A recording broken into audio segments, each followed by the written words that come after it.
The Education Collaborative was envisioned by Ashesi University back in 2016 when in thinking about our skills strategy as a university, we asked ourselves, how quickly can we really bring about this African Renaissance if we're just doing it within ourselves at Ashesi University? So in thinking around this goal for transformation, we asked ourselves, could we rather bring along other institutions on the continent who buy into this similar vision to work together to really rapidly and quickly scale the outcomes for students on the continent. And so in achieving that, we've had to work through the differences in culture, the differences in context, the differences in types of institution, right? So those have really been our biggest challenges. And in tackling that, we've had to take a very organic approach to building the relationships and the connections that we've established in the Education Collaborative. So I would say the university leaders really have been our biggest ally, working through the kinks together, working through how to collaborate more efficiently and effectively, and helping us to determine where to prioritize resources and efforts to ensure the best outcomes. Also, a very notable ally has been the MasterCard Foundation in believing in this vision, in this initiative, and supporting through its resourcing for the next few years. In the last 3 years, we have been rolling out our 10-year strategy, ending in 2030. In doing that, we've really figured out how best to set up a regional hub, because the Education Collaborative is organized or implemented through regional hubs to drive further contextualization and relevance of the solutions and the sharing that happens. And in the last 3 years, one of the biggest successes is setting up these regional hubs. We set up East African Hub with about 10 institutions being the anchors in that region. And then we set up with the West Africa regional hubs with close to 15 higher education institutions really driving priorities in that region. So the future looks like institutions seamlessly working towards one goal for transformative higher education in Africa. And I think that's one of the biggest goals we are working towards in the Education Collaborative, to build a certain culture of trust such that institutions at any point feel like they can rely on each other to learn, to address challenges, and to make progress in giving quality education to the students that come through their systems and structures.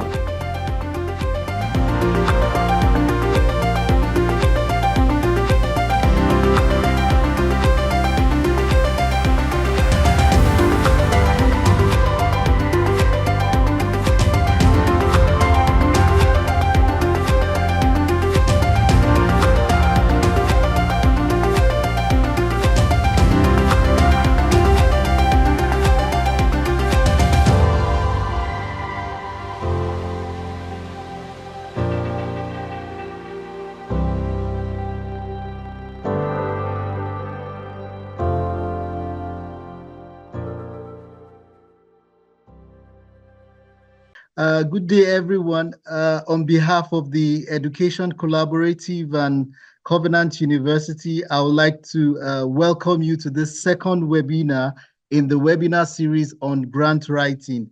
But to properly introduce us and welcome us, I would like to invite the Vice Chancellor of Covenant University, Professor Abiodun Adebayo, to welcome us. Over to you, sir. Yeah, thank you so much, Dr. Isaac Akinwumi. I want to say good afternoon to everyone there, and wherever you are joining us from the rest of the world. It could be good evening, it could be good night, or good morning. But let me stand on the well-established protocol here today and to appreciate everyone for joining. And we are excited to partner with the Education Collaborative under this, West African Hub series for grant writing. And we've had the very first one, and the very first one was highly stimulating and very exciting. We are yet to recover from those insightful initiatives, those insightful comments that will trigger actions from the participant. And I'm sure persons who didn't also participate have been able to benefit from one or two things that have been shared with them. In today's session, we are privileged to have a very wonderful professor, eminent scholar, Professor Martins Emeje, the Director General and Chief Executive of the Nigerian Natural Medicine Development Agency.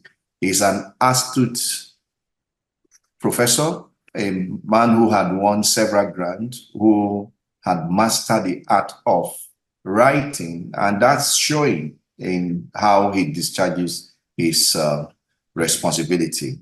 And I'm glad that he's going to be showing us on how to master the art of persuasive writing and writing effective grant proposal. It is hoped that at the end of this presentation, we would have mastered the very art, the nitty-gritty of grant writing. And I'd like to say here, everyone, just get your pen, get your papers ready, and note all the comments that will be shared here today. Note all the insightful issues that will be addressed here today. Some of those issues that you were having before, you may have had some grants proposal that you have sent that have been rejected. It's time to hear why they were rejected and see what you can do in order to have a winning grant. And so thank you so much all for being part of this session today.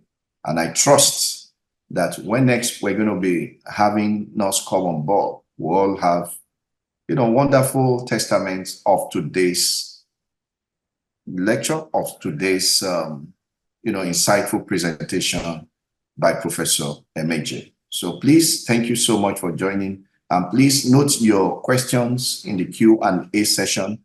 And at the end of this session, it will also be taken. Thank you and God bless. Thank you so much, Professor Abiodun Adebayo, the Vice Chancellor of Covenant University. Just like the Vice Chancellor mentioned, we have an exemplary scholar who will take us through today's session. So he will guide us through several tips on grant writing within the time he has. And we will also have a session for questions, and I'm sure that he's well equipped to answer all our questions. So I'll read a brief citation of the speaker, Professor Martins Emeje.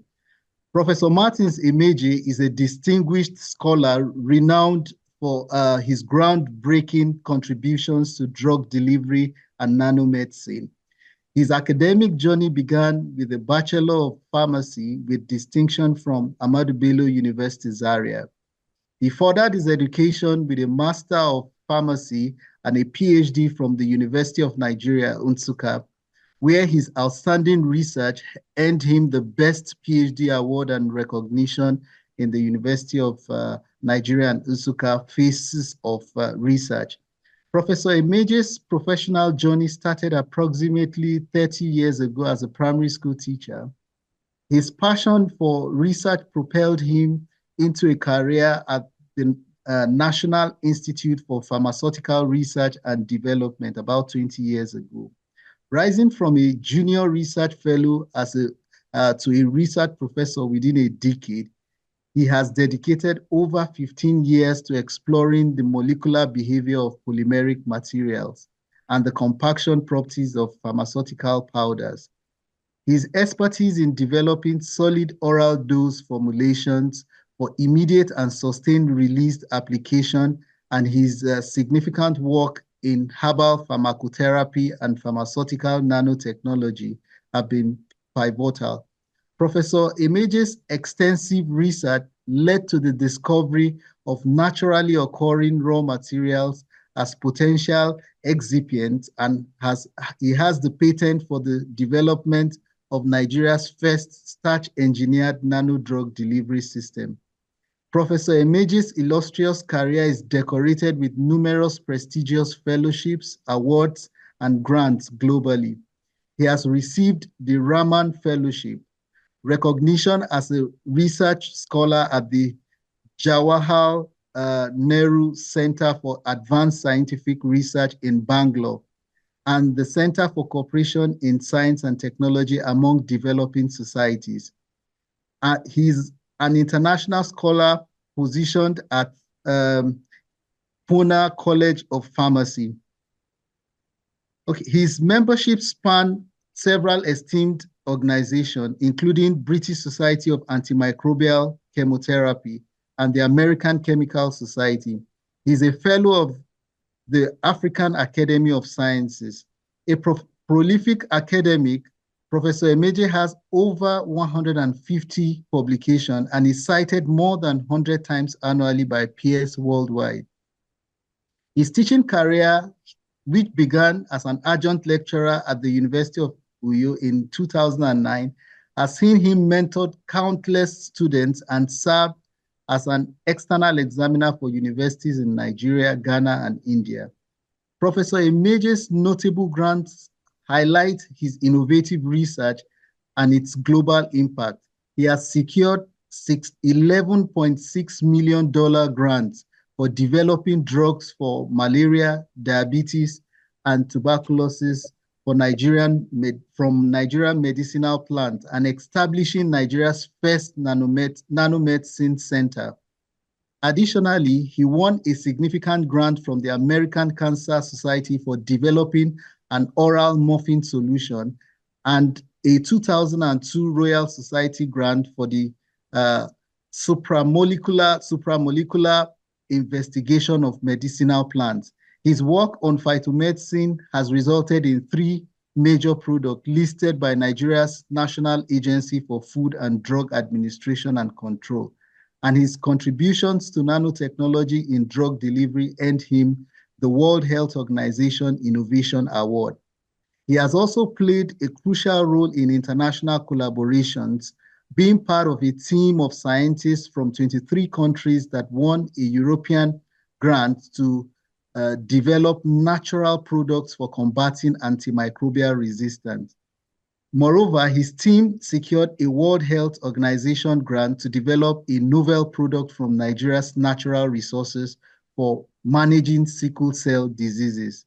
It is on this note I welcome Professor Emeje for his presentation. Professor Emeje, over to you, sir. Thank you very much. So I'm going to share my slide now. Okay, so thank you, Dr. Akiwumi, and my Vice Chancellor, sir. It's nice to see you over there. So I'll just go straight to my presentation. Today, as you have heard, we'll be looking at writing effective grant proposals. So within the time frame, we'll try to do some justice to this work. So, and what I usually do is when I make presentation, I start with acknowledgement. I don't end with acknowledgement because I don't want time. I don't want to be short of time and not acknowledge those that make me shine when I talk to colleagues around the globe. So my students, mentees, my mentors, my colleagues, my staff, all of those who work one way or the other with me that make my work easy. I want to thank them. On my screen, you will see some Black men and some white people. My student, who is currently in Montana University, is just a year old there. My student who just finished from University of Pittsburgh and is a senior regulator at the National Agency for Food and Drug Administration and Control now. My friend and colleague who is in Tianjin University of Traditional Medicine. My colleagues who worked with me, it's just about 1 or 2 years ago, I left the National Institute for Pharmaceutical Research and Development, forced to take up an appointment as a vice chancellor while I was trying to settle. In less than a year, I got this appointment to move here. But before I left the institute, I had a critical mass of scientists who work with me. I'm glad that I have worked with them these years before I surrendered or handed over the baton to them. And currently, the staff of the Nigerian Natural Medicine Development Agency, down the side of my slide there, you will see, they took the entire staff of the laboratory headquarters of the Nigerian Natural Medicine Development Agency, located at Victoria Island in Lagos. Lagos is a center of excellence in Nigeria, the fourth largest economy in Africa. That's where we stay. So you also see some. I have Dr. Okeke and Dr. Jide, who are in China. I'm glad to also show when we had an award from the World Health Organization ANDI program on application of nanotechnology for delivery of an anti-diabetic oral hypoglycemic agent using starch as the carrier, as the nano carrier. My intern and now a very powerful researcher in the UK, Amaka, and then my mentor and boss, Professor Samson Amos, who is currently the chair of pharmaceutical sciences at Cedarville University in Dayton, Ohio, and who was with us here at the agency to interact with my scientists for 2 weeks when he had his 2 weeks break from the US. Okay, so what are we going to see today in these few minutes that we shall be interacting? We are looking at writing effective grant proposal, and the elements that we shall be considering include communication. What is communication and what does it entail? What is its importance? How do we link it up, and how is this supposed to be when you write proposals that intend to get money? Because when we say grant proposals, we are saying you want to you want money. That is the simple way to say it. You want money from someone who many persons want money from this person, and he's not going to be able to give everybody money. So what do you tell him? How will you present yourself? How will you market yourself? How do you package yourself such that this person will give you money amongst the many that are going to ask him for money? So where do you see the grant proposals? Where can you find one? Then how do you build your profile towards receiving one? Because you can have wonderful profile. You can actually be a heavy scholar and you are unable to win grants. So it is not enough to be intelligent. It's not enough to be a genius. No. How do you build your profile towards receiving grants? How does the application process look like? And for us, how do you execute grants? So these are some of the things that we'll be looking at today as time permits. Okay, so let's look at the components of communication. First, in communication, there's what we call the encoder and decoder. So if you talk to me and I did not understand you, you have not communicated. I repeat, if you talked to me, but I did not understand you, you have not communicated. You have actually talked. You have expressed your opinion. You have sent out the information. You have said what you wanted to say, but I did not understand. So you have not communicated. So communication is two ways. So in grant proposal writing, it's a communication pathway. It's a highway of communication. You want to get money from someone, that person must understand what you are saying. If he does not understand you, you have not communicated. So the medium through which you make the communication is very important. What's the medium? And I'm not talking about television. I'm not talking about newspaper. No. The medium of communication is very key. That is, how did you communicate? How did you write? Did you write the proposal in arrogance? Did you pass your information?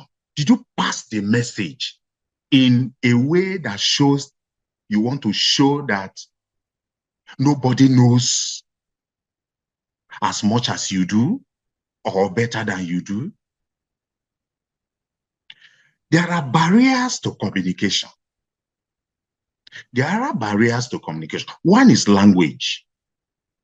How do you overcome the barriers to communication? You must overcome the barrier. So, I'm a Nigerian. I communicate in English language. I could get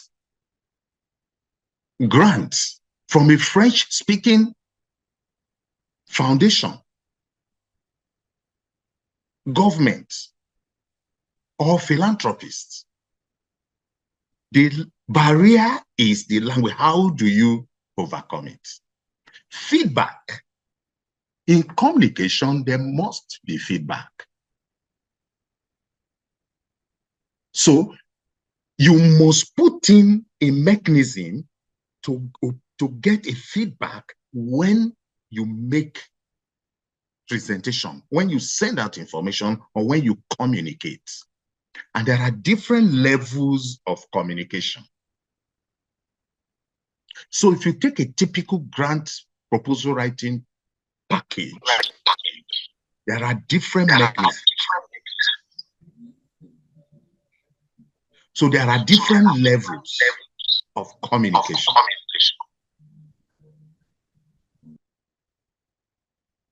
Advantages of written communication. And then I say pen is mightier than sword. When we say pen is mightier than sword, it is not because we shoot with a pen, but we all know, I'm sure, that some of the things that a pen can cause, the guns will not cause. I believe you know that there are many wars across the world that have been caused by the pen alone. Okay. It's important to know this, that writing is a skill. That writing is a skill. So please get it. If you didn't know this before, please let's know that writing is a skill. None is born with it. Nobody is born with it. All must learn and acquire like swimming. So you must deliberately go out to learn and acquire the skill of swimming. The same way, you've got to learn and acquire writing. So writing is a skill. Cultivate, refine, and improve. So if writing is a skill, which you must learn, then it means you must constantly cultivate. You must constantly refine and improve your writing skill. So get trained and keep updated. And this has to be a deliberate activity. Many of us think that you need to go to school to get masters in different courses and subjects, but you don't need to go to school, or you need to do what we call continuous professional development programs, but you do not need to do that in writing. No, you do. And most importantly, when you stop writing, you stop training yourself, you stop getting updated, you stop improving yourself. And for especially biomedical scientists, I mean, for us in the Anglophone countries, I'm not sure if it is the same in Francophone or other language-speaking countries, but for us here, you are told even right from your elementary school and high school that as a science student, English language is not very serious for you. It is the social sciences and arts. It's not true. Now we know that it is not true. So biomedical scientists must learn to communicate their results.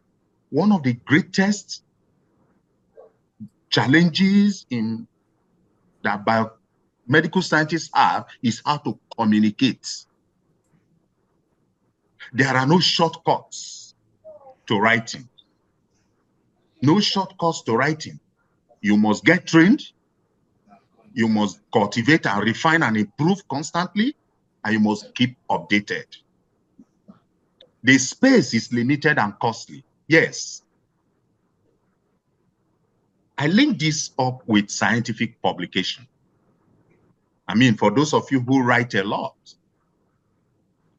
you realize that the space is actually limited and costly and expensive, prohibitive, which is one of the reasons many people in this part of the world don't publish in some of these very expensive journals.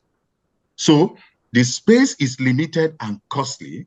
Therefore, you must develop writing skill that will confer on you the art of brevity.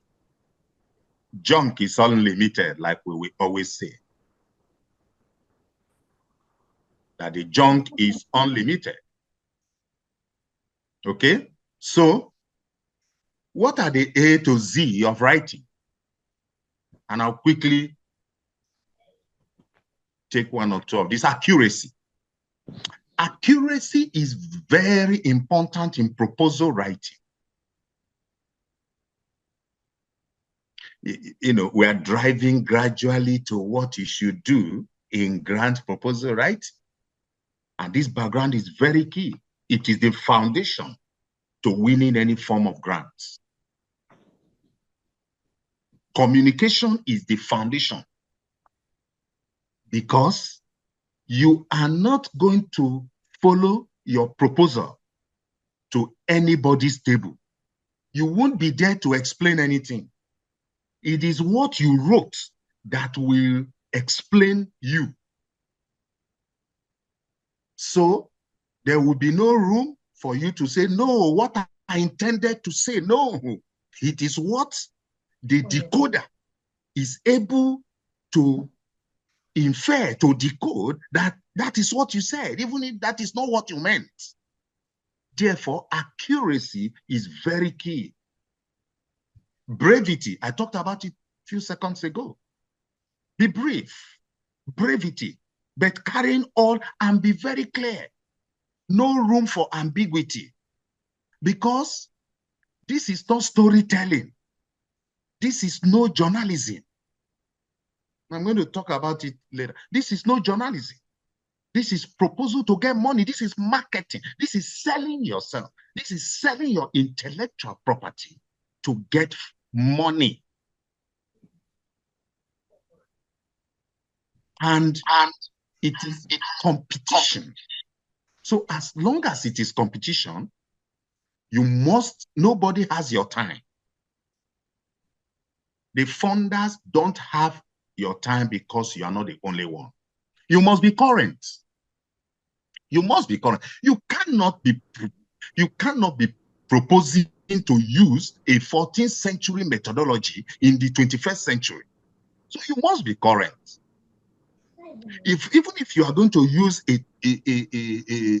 10th century methodology in 21st century, then you must be very clear and accurate in your justification, because you have to you have to provide evidence to show that no current methodology exists.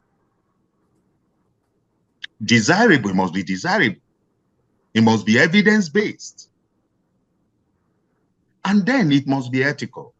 This is very important.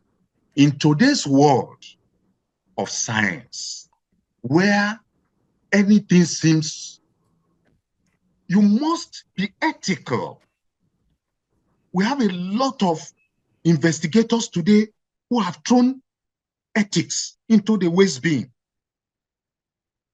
No, you must be ethical. It is better not to win the grant than to win a grant on falsehood. Therefore, you must be honest. It must be impactful and must be new. It must be new, novel. You must be organized, purposeful, and key is reproducibility. Whatever you are proposing, whatever investigation you would eventually do, there has to be reproducibility. No, not that after carrying out the investigation, even you, the author of the investigation, can no longer carry out the same procedure. In other words, it is not reproducible. So nobody is going to be interested in funding you if you don't have systems or procedures or methods that are reproducible.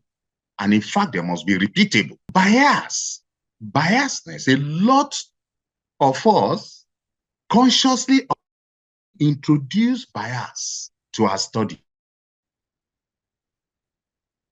Must be devoid of bias. And you must run away from yellow journalism. What is yellow journalism? That's sensationalism. We are scientists, we are supposed to be factual, are supposed to be evidence-based. So the use of language to cajole or confuse or create emotions on your assessors is yellow journalism. And scientists that want to win good grants must learn to avoid sensationalism. I call this the 4 W's of writing. Who is to write? A man who is trained,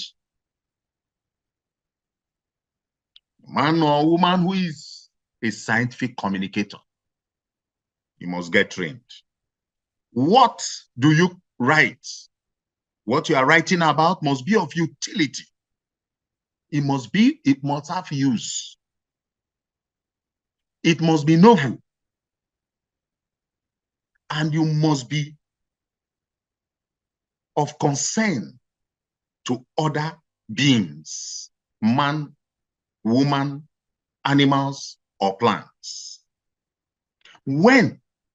Write as soon as possible. Therefore, procrastination is a sin in the court of writing proposals for grants. Where is very important. Where is your funder coming from? Is your funder based in Africa, Europe, Americas, Asia? Where? Or is your funder in Nigeria, in Ghana, or in the Cameroons? where your funder is based is also very important. Therefore, you must find out. You must also study. Spend time to study where your funder is from. What are the essentials of writing? Syntax is very important. You don't write carelessly and put comma where there shouldn't be comma. You put apostrophe where there should be a hyphen. You did not put a hyphen. Where there should be semicolon, you put a colon. Where there should be full stop, you put a comma. And your grammar is very key. Now, these two, there is nothing stopping you, and I'm going to talk about it as we move down. There's nothing stopping you from employing the services of a professional to fix this in the course of writing your proposal, or of having people that are expert in this area as partners or co-investigators or collaborators in your proposal. The flow is very key. You don't, imagine talking about let's take your introduction, for example. And so you want to have, first you want to have an overview. For example, you want to look at epidemiology of a given, say, disease. And you started by talking about the disease in Nigeria. You are a Nigerian, writing from Nigeria. You started by talking about the disease in Nigeria. You moved to what is happening in the world. You return to what is happening in West Africa. Then move to what is happening in Africa. What is that flow actually? Is that a flow or a circle? What kind of flow is that? It's not even a circle. Maybe it's zigzag. Sentence and paragraph and sections are all key. So if you are writing, because there are different types of proposals. There are proposals that you are responding to a call. There are proposals that it is uninvited, unsolicited proposals. There are proposals that have layout and you have been instructed on how you should lay the proposal. So if you don't have such instructions, if you have the liberty to organize yours, then you must have them properly laid out. References for validity. Then there's what we call pre-preparation itself. So read the instructions carefully. Note the type of grant, like I just said. Follow meticulously the instructions that have been given in the call for this proposal. In fact, following instruction is the first most important thing in any proposal.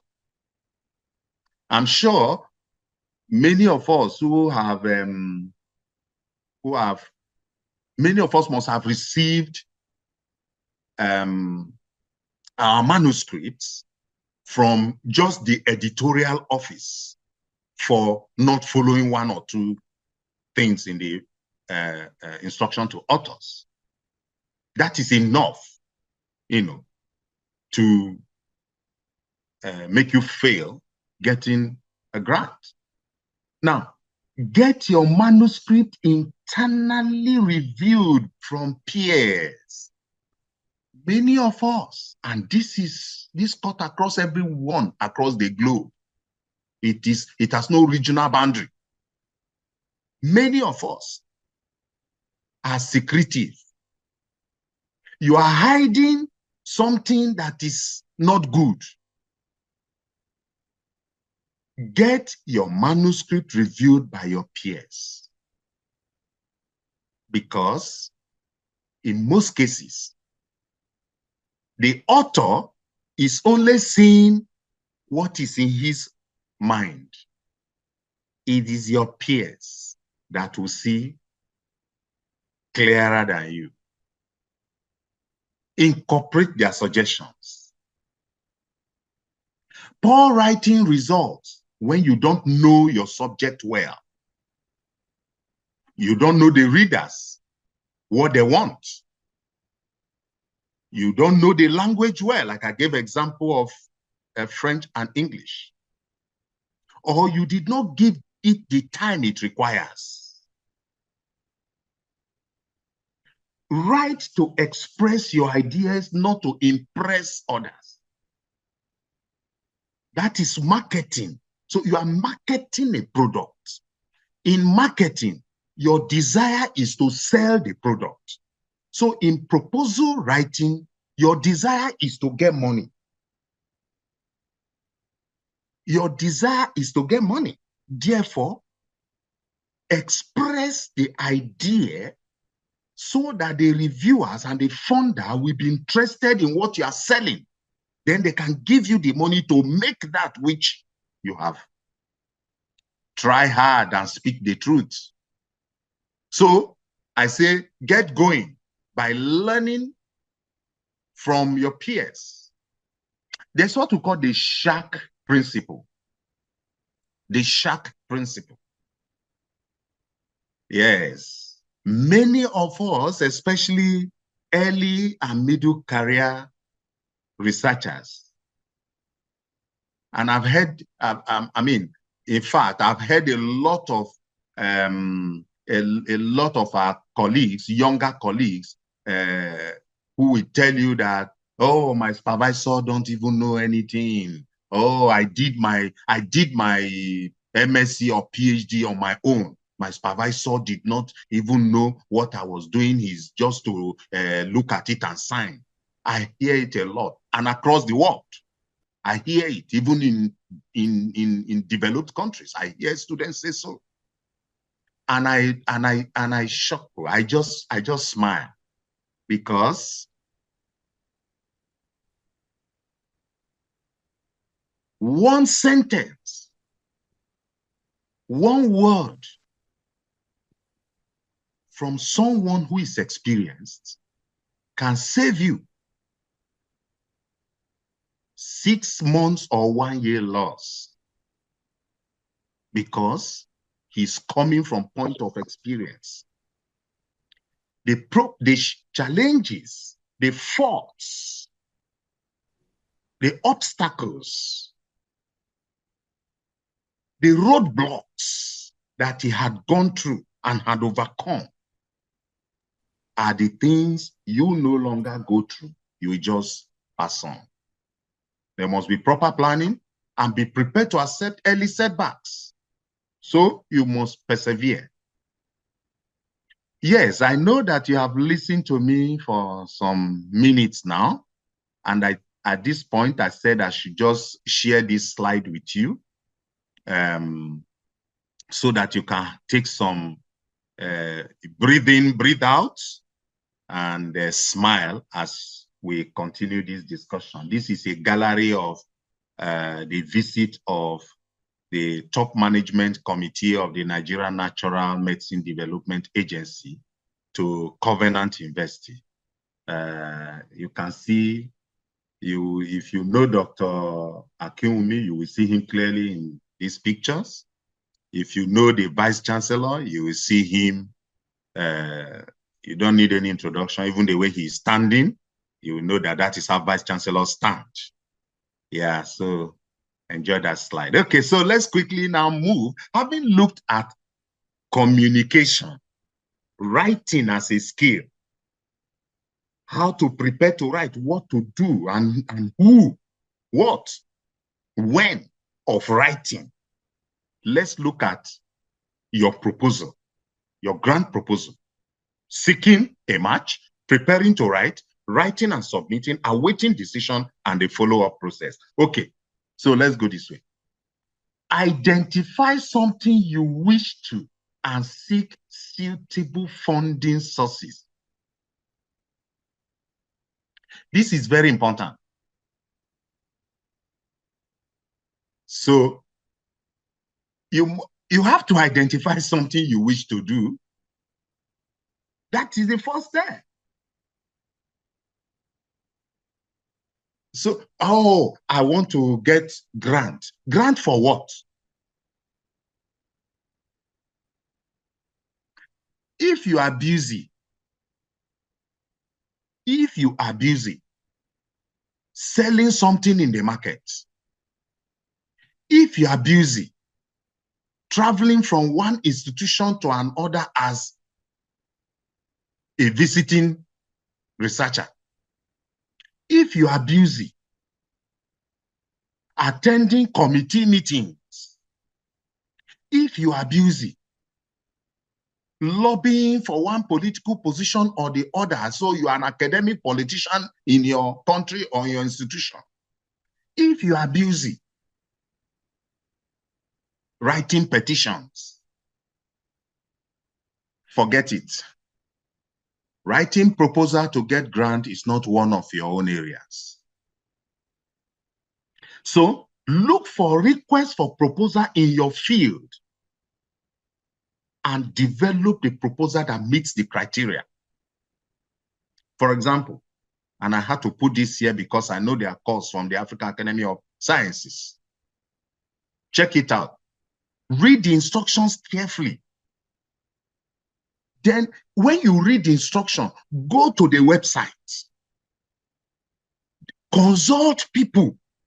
Anyone who had won grant from that source before. Consult a program officer because there are some calls, there are some institutions, there are some foundations that consulting the program officer is appropriate, is allowed.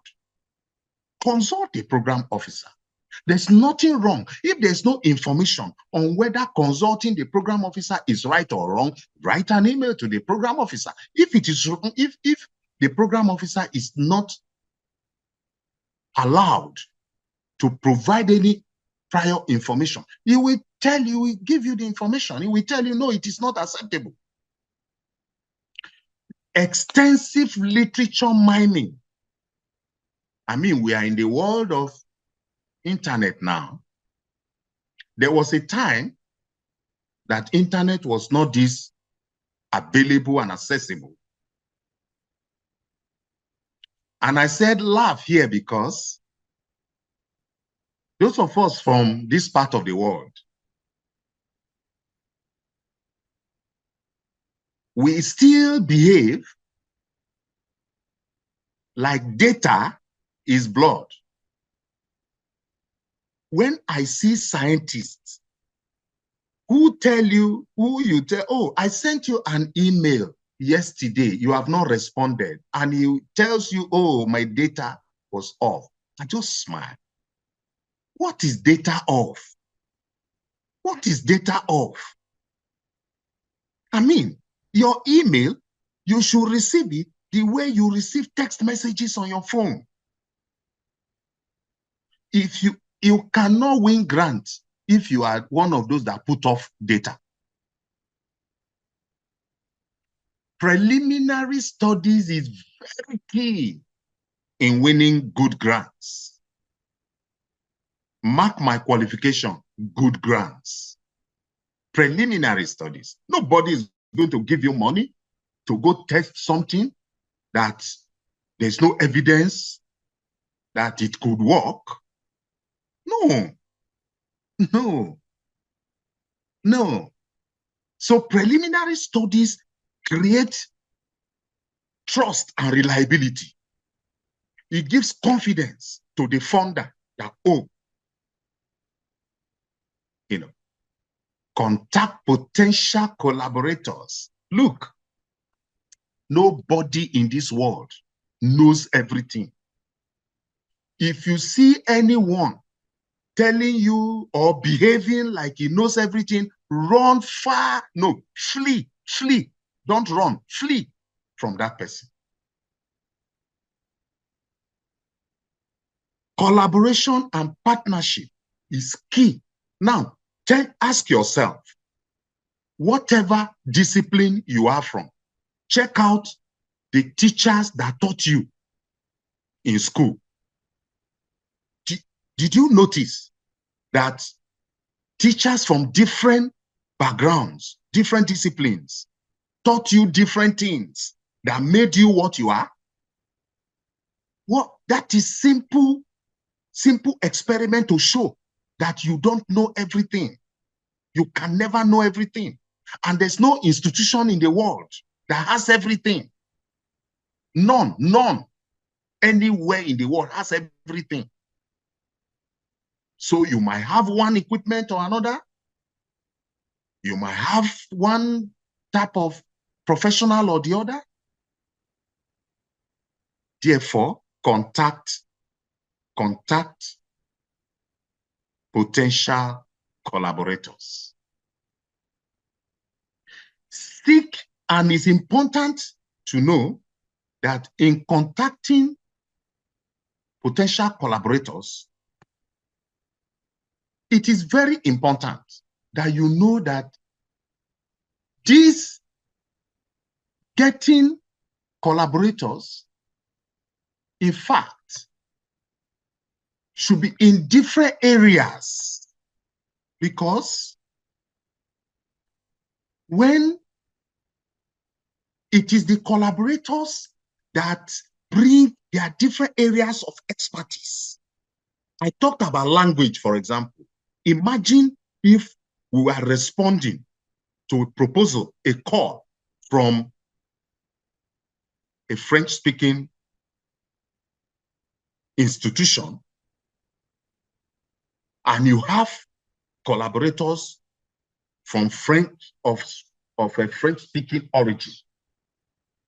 You no longer need to employ the services of professional French speakers or interpreters, because you already have collaborators. Determine the cost. Seek funding source that matches your goals, and prepare early. Prepare early. I will show you in the next few slides how it took us 2 years to get a particular grant. It took us 2 years to get it, and we are writing a grant currently that for the past 13 months we've been in the process. So the call might, even if the call is for a particular grant that you're interested in, is yearly, you don't have to submit your application for this next one, which is just 6 months away from you. No. You can use the next 12 months to prepare yourself. Gather information. Follow instructions carefully. Prepare detailed and realistic budget. Look, this is very important. And let me tell you my experience here that I will never forget, and which is one of the things I tell my students and my younger colleagues today. I wrote a proposal. International organization made a call. I wrote my proposal, and in that proposal, the cost of internet services that I put in the proposal was, this was around 2012. The cost for internet services that I put in my proposal was $8,000 US. $8,000 US. My proposal was reviewed and sent back to me to do revision. And excellent, encouraging comments on the proposal. In fact, one of the 5, because there were 5 reviewer comments that was sent to us, and I think 3 or 4 of the reviewers actually said this was an innovative proposal worth funding, but each of the reviewers also questioned why the while we were asking for $8,000 for internet services. Each of the reviewers. And I mean, these are 5 different persons from probably from different parts of the world, but they all say the same thing. The $8,000 for internet services is questionable. And from the committee itself, there was a covering mail that said that if your institution cannot provide internet services, then this project cannot be funded. When I received this, I started shivering. I ran to a very senior professor and showed him. And immediately, he did what I wouldn't have thought about. In the response to that, he said that we no longer need the $8,000 because between the time of submitting the application and the time we received the review asking us for revision, the institution now has good internet services. That was how I survived. But then that $8,000 was already a knockoff. If I was realistic in my budgeting, probably the money would have gone to other areas of the proposal and it would have done much more for me. So prepare detailed, realistic budget. In fact, every item in your budgeting must have a justification. See, if you said in your budgeting that there will be traveling from point A to point B, justify why there will be traveling and why it will be that amount. Budgeting alone can disqualify one or make one not get it. So revise, revise, revise. Don't be tired of revising your proposal. Follow up.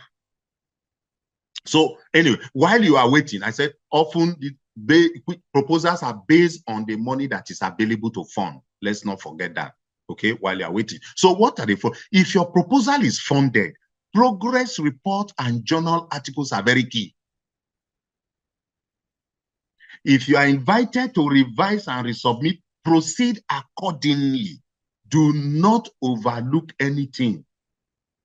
Do not introduce new things. Proposal for grants is not the same as writing articles for publication. If your proposal is not funded, you may receive feedback that can help in preparing future proposals. That is, if it is not funded. Some may not give you any feedback. If you are lucky, you got feedback, then good luck. But ensure that you do not repeat your mistake. So, in this slide, I say looking at suitable funding sources. Let me share with you some of the unusual funding sources that many don't know. Many are there waiting for call for proposals. And because they are waiting for call for proposals and they have not seen, they are not getting. There are so many unusual sources. So let me surprise you with some. Some of you will be surprised, I'm sure. Some of you may also know. Okay, it's like writing articles for publication. Are you aware that just talking to your colleagues, your mentors and administrators, you can get sources of funding? I mean, I'm a director general today of a federal government agency. This is a country of over 200 million people. I have been director general for 1 year now. no researcher, and has sent me a message. Please, can you tell me any one or two sources of funding? I want to write proposal. None in the country. And I am heading an agency of the country, that is one in the country, that is supposed to serve the entire country of 200 million people. Do you know that just sending a mail to the Vice Chancellor of Covenant University, please, Mr. Vice Chancellor, I'm thinking of writing proposal on how to turn the day to darkness. And I don't know sources of funding. Even if he doesn't know, because he's an administrator, because of his vantage position, because he interacts and links with so many other people of his status, he could just tell you. Do you know that acknowledgement in journal articles is a good source of information on where to write or submit proposals? Yes. Very good journals. Very good journals. You will see very good articles. And usually in the acknowledgement of those articles, you will see, I hereby acknowledge Nigerian Natural Message Development Agency for the award of grant NNMDA 035-2024. So you now know, oh, this organization gives grants. Entities, how many of us on our own, without waiting endlessly for calls, submitted proposals or know that we can submit proposals to faith foundations, faith-based organizations, NGOs, local authorities, philanthropists. Yes. And then this is common, published or posted announcements. What about the email list? Email list in your field or to your institution. That email list, check that email. Many of us, you don't even read your emails. Once you see so many names there, you don't read it again. There are so many people that get information on where to. Internet session is also common, and grant offices. I know that less than 10% of academics make use of grant offices. Yes, and I'm talking from point of information and knowledge, because the institution I left to come and head this institution, I was in charge of grants, because I was responsible for the intellectual property and technology transfer office and the what we call TISC, Technology Innovation and Support Center for the institution. For about 5 or 6 years, not a single academic one day asked me, not a single person one day asked me that how can I source for grants. Meanwhile, we had access to over 85 million articles, journals, excuse me. Okay, so on this side, you see some of the sources that I've decided to share with us today. And then for those of us who are in this part of the world, many of these have been paid for by institutions across the globe for us. So, and some are free. Do you know that even, in fact, I tell scientists, I tell younger colleagues that, look, go start with the databases that are free first. Because by the time you are done with the free databases, the truth is, you will be there'll be a lot on your table. Thank you so much, Prof. Sorry, Prof. Our time for questions. We have just a few minutes for questions. Please, okay.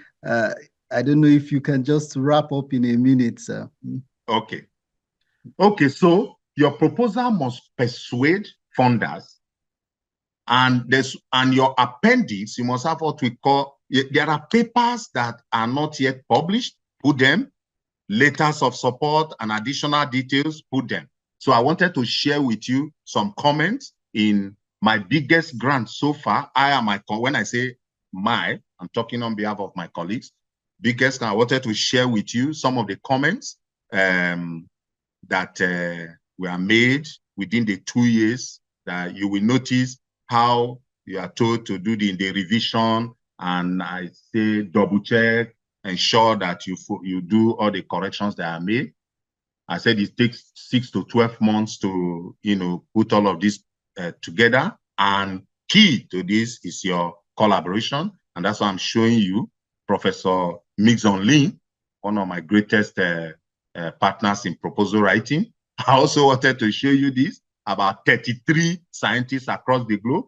The 4 people in red are the only Africans in this 33 group, 33 research team, I should also show you this in also another of our grant. See, with that's the one in the center is a publication that we got because of that. You see how to get your collaborators, and each person must sign must sign that they agree to be part of the research team. Then your CV is very important.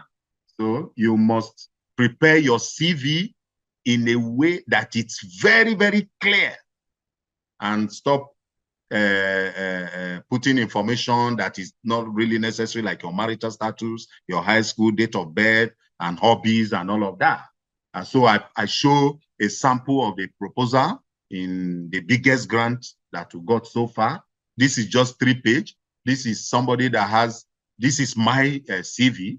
If I were to list over 100 publications, you can imagine how many pages. My CV is about 200 pages, but we had to make it only 3 pages. And that's what you see there. I wanted to show you that. Common errors that we make, things like lack of originality. Today, there's something called plagiarism check, which you can do yourself, incomplete budget or unrealistic budget. And when you get then what, and I say in this slide that what can big grants actually do for you?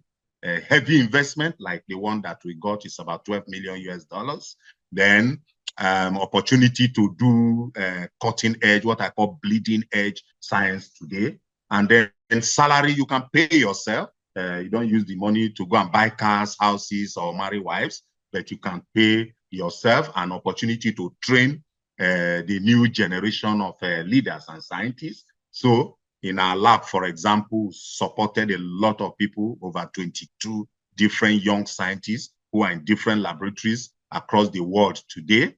And then what are the things I like to share this briefly before I see it in the next 60 seconds I should be done. Okay, so you will see this. This is research at the Nigerian Natural Medicine Development Agency, where we say our innovation is from the farm to the pharmacy, and it can be summarized in this circle that you see, from pharmacology to technology to nanotechnology to chemistry to pedagogic research to forensic science to infectious disease and product development. As you can see, even this morning, while it is public holiday in Nigeria, the picture you see at the center, there's a picture of I and my staff in the lab this morning. I'm actually making this presentation from the lab, and you see some of the products there. And what does it do? It brings recognition and attention to you. That is the Minister of Science, Innovation and Technology of Nigeria at our laboratory complex here in Nigeria at the launch of this. Finally, in all of these, make room for relaxation and community service. You can see I and my team at a heavy lunch there. You also see I and my team at in the Bar Beach. All of us, we flew. We actually 17 of us actually entered aircraft from Abuja to Lagos when in the course of executing this grant. No, after properly executing our grant. We also went to an orphanage home to share our resources with the orphanage home. So thank you for the opportunity to speak to you this evening from Nigeria. Thank you. Dr. Akiumi.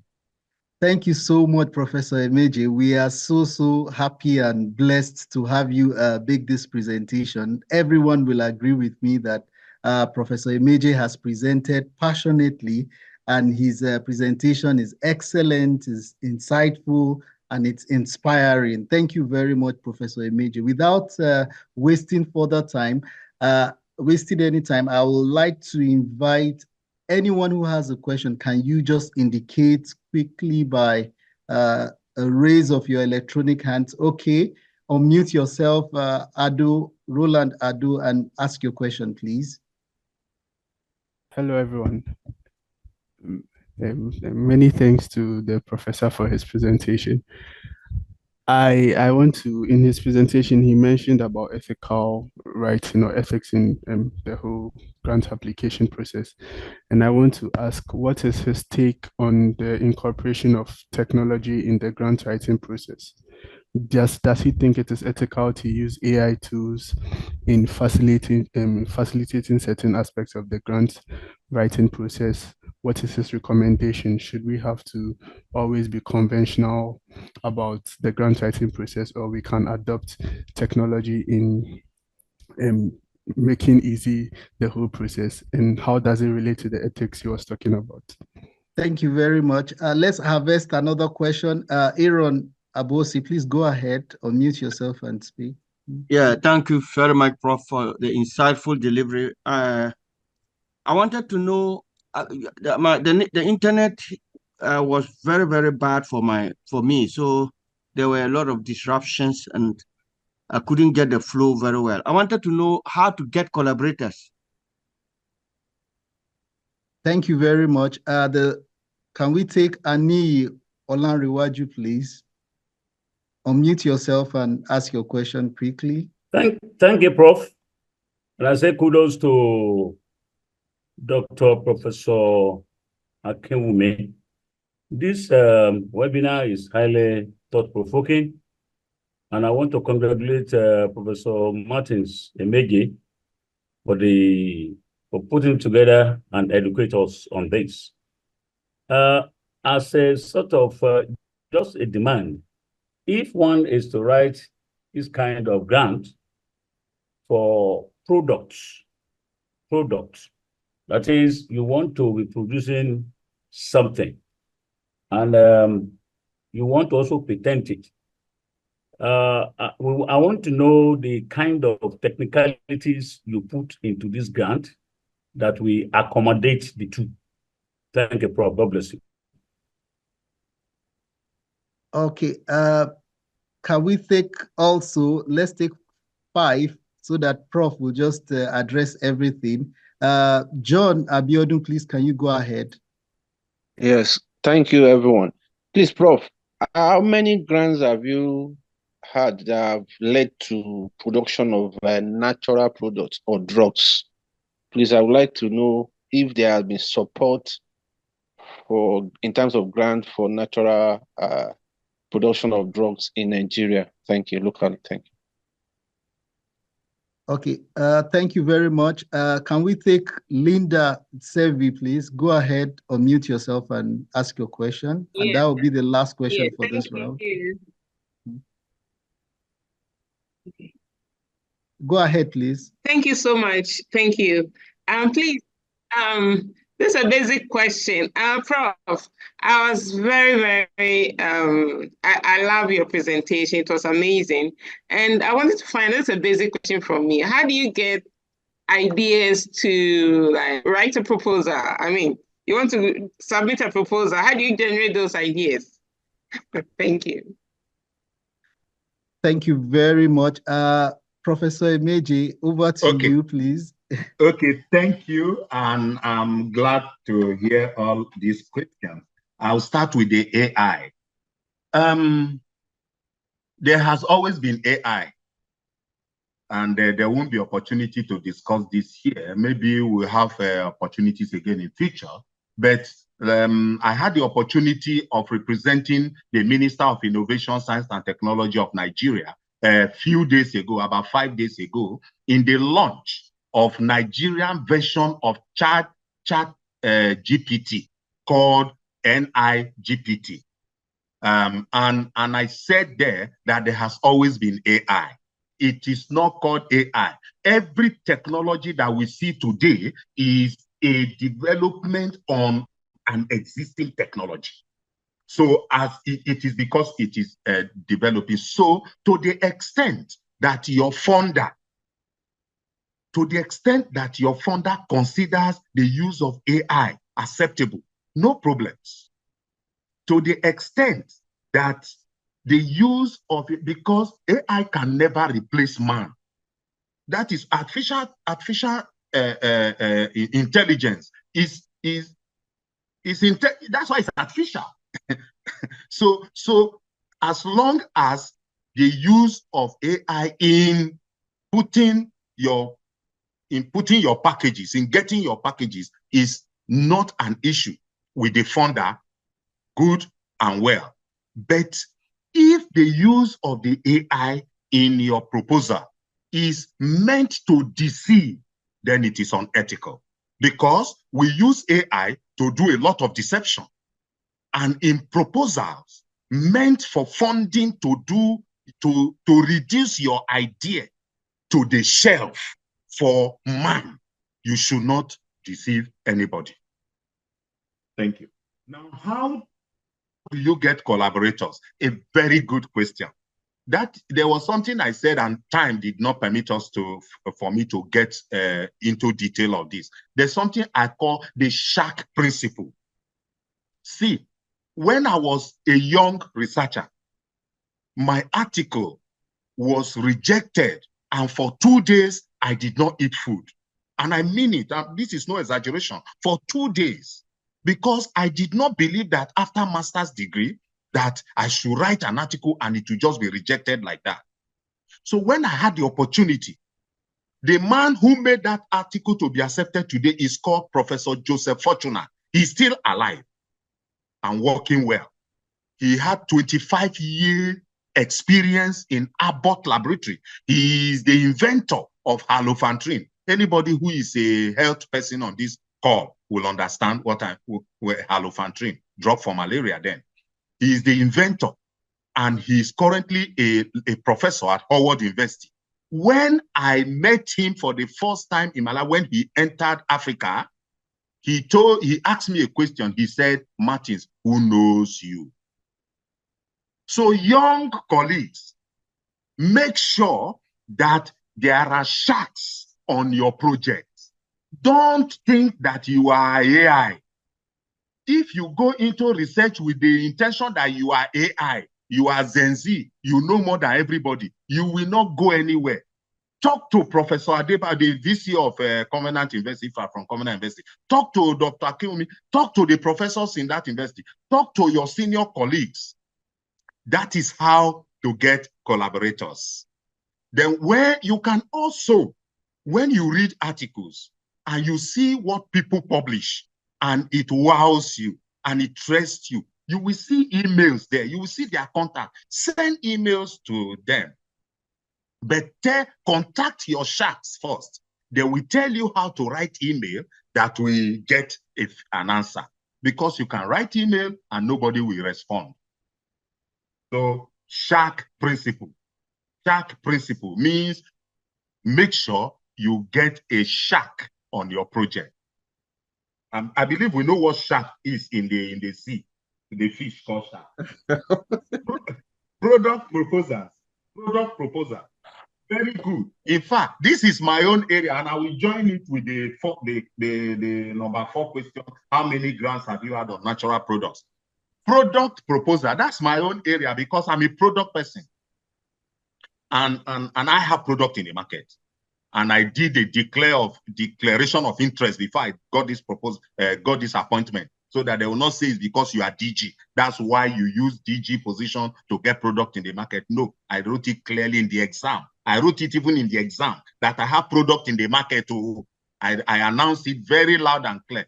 And so product proposal is different from basic research, and is more technical, because the moment you know, I said preliminary data is key to winning grant. So if you provide the data that is responsible for you making product in your proposal, you are gone, you are finished. Therefore, you see, it's not every data that can lead to product development. You know, development is a huge part, is a huge area. So there's what we call inventive step. For every patent, there must be an inventive step. If there is no inventive step for industrial applicability, something that is new, then there won't be patent. Now, when you are providing your preliminary data, avoid putting those in. Let me even tell you that Dr. Akinwumi told me to submit this slide. And I told him, no, that I'm not submitting my slide because there are information in this slide that I wanted to share with my colleagues across the globe, but which I don't want it to be in their hands, because they provide patentable proprietary information to my product development. So I need to remove them to share the remaining part of the. So that's how we do proposal for product development. And the question for which talked about how many grants have you had and if people support natural product. Yes, a lot of funders support natural product development. I've had 12. Wonderful. Sorry? Wow. So the support, but the difference is, unlike the basic research, which you will see all the costs around, most cases, you don't see the costs around. This is where SHAC is important, because so many of these proposals are unsolicited proposals. It is because you have written it, and this answers the last question. How do you get ideas to write proposal? See, how you get the ideas is by getting the ideas.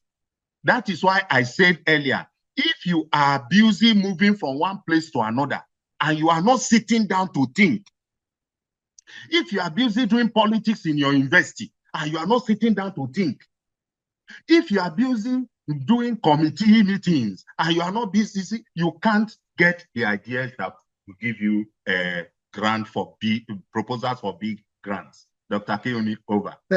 Thank you very much, Professor Emeji. Those are very, very powerful answers and straight to the point. Thank you very much. I apologize. We can't take further questions. For those questions in the chat box, I think Professor Emeji may actually answer some of them by just responding to it via the chat box. So it's time to take group photographs. So over to the comms team from the Education Collaborative. Over to you, Grace. Yes, thank you so much. I was thinking Professor can answer the questions in the chat, then we can take the photos. So I think the first, if you can read it to him so that he answers them, then we take. Thanks. Oh, okay. Let me quickly read this. Fred Olwendo is asking, kindly do a quick review on the key points on building your profile. Then we also have Kayode Ogunshola mentioning, he said, please, on preparing the CV, you mentioned we should remove some information that are irrelevant. You mentioned removing marital status, age, etc. Can you shed more light on the appropriate CV volume and content? Okay. Like I said in mine, instead of submitting a 200-page CV, what I did was to just submit a 3-page CV. And so I just said, my name, my affiliation, where I work, and then my educational background. And then a short description of what I have done in the area for which I am seeking funding to do something now. Then in the next page is what choose, for example, 5 publications in the particular area that you want to do. You are writing, you are submitting this new proposal, and for each publication, what is the significant contribution of this publication, and how does it relate? How is it going to help? How is it going to up the proposal that I'm about to submit? And if you do this, you don't need more than 3 pages. And then you put your link. Today, you don't need to write all my publications. Just put your ORCID or Google Scholar link or any link to the website of your institution, that once it is clicked, they will just go to you straight and it will show everything about you. So if you saw the page 2 of the CV I submitted, you saw 4 links there, and the link are just academic link, which is what is used to. In fact, in this generation, nobody is looking for anybody's list of publication. If I can't see your publication, it doesn't exist. Thank you very much, Professor Imeje. I think we can now go over for the group photograph. Grace, over to you. Okay. Thank you so much, Prof. Thank you. Mercy, are you ready? So Mercy will be taking the photo. Yes, I'm ready. Thank you, Gracie. So we're going to take the picture in a few minutes. All I need is for you to just put on your video. So that we can see the women and gentlemen, and then we can take the picture. All right. Thank you, Gracie. We are done. Thank you so much, Mercy. As we said in the beginning, this was organized by the Education Collaborative in collaboration with Covenant University. I'm going to invite Prof. Adebayo again, the VC of Covenant University, to thank our speakers and also to share the next session. That's the 3rd series of the 4 grant series process. So before he comes, I'm sharing an evaluation in the chat. It's very important that we hear your feedback and improve the sessions as we go along. So you can see the evaluation in the chat. It's very hard when you leave the session. So take a minute to open the link and fill the form. Prof. Adebayo, are you there? Yeah, Grace, thank you so much. It's nice to see you on this webinar today. Yes. Thank you so much, everyone. But let me first of all appreciate Education Collaborative. And of course, you cannot separate Ashesi University from Education Collaborative. An attempt to do that is to destroy ACME streams. Thank you so very much for the great support and the collaboration we enjoy here. Covenant is excited to be part of building the West African Hub, particularly through this wonderful initiative. We're excited that this partnership has commenced, and we can only see that it will keep growing bigger and bigger. Well, having said that, let me extend my appreciation to my wonderful friend, Professor Imeje, and who has treated us to this wonderful meal today. I'm sure a lot of people we are yet to recover from all of those snaps that you are giving to us. We need to go to our archives again to dig into those wonderful ones. And there's no one else to have been able to take this persuasive writing. You can see how persuasive he was when he was also making his presentation. That's him. I'm sure because he has to be formal today. Otherwise, you will laugh and laugh and laugh and laugh, because that's his other side Thank you so much for honoring this, our invitation. Despite your busy schedule as the Director General, we appreciate you. We, on behalf of Covenant University and Ashesi, the Education Collaborative, we say thank you so much for honoring us. We have other eminent personalities here present. We have the Vice Chancellor of Landmark University also here present, Professor Kolaoli Ajanaku. Thank you so much for joining this. But to all our participants again who are here, we're going to have the next session, which will be shared very shortly. We'd like to have you here. And we are going to have Professor Gani Obo, one of the famous presenter, who is also very good at making what great. He's also a great researcher who is good in his own phase. He's a topmost researcher, has won several grants, a very top scholar in Africa here that I'm sure when he speaks, you will also learn and garner from his presentation. He's going to be taking us through on navigating the grant application process, tips for successful submission. So after all of this, we're going to be having the last one, which is going to be an in-person here. We would like to see many of us apply, come to Covenant here. Come to Covenant where we'll do the physical hands-on training.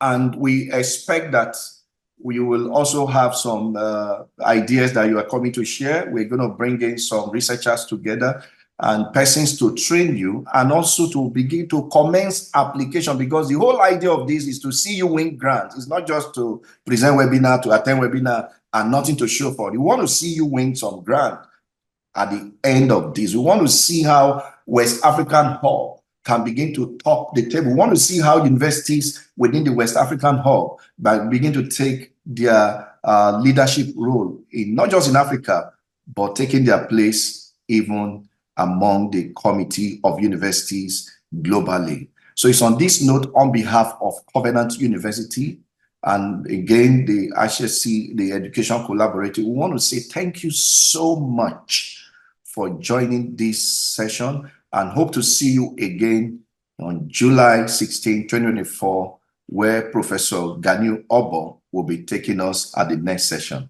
And see you then. Thank you and God bless. Thank you so much, Prof. Adebayo. Thank you so much, everyone. Thank you for today's session, and see you on July 16th. Thank you very much, Grace. Thank you. Thank you, Professor Emeje. Thank you so much. Thank you, Doc. Yeah.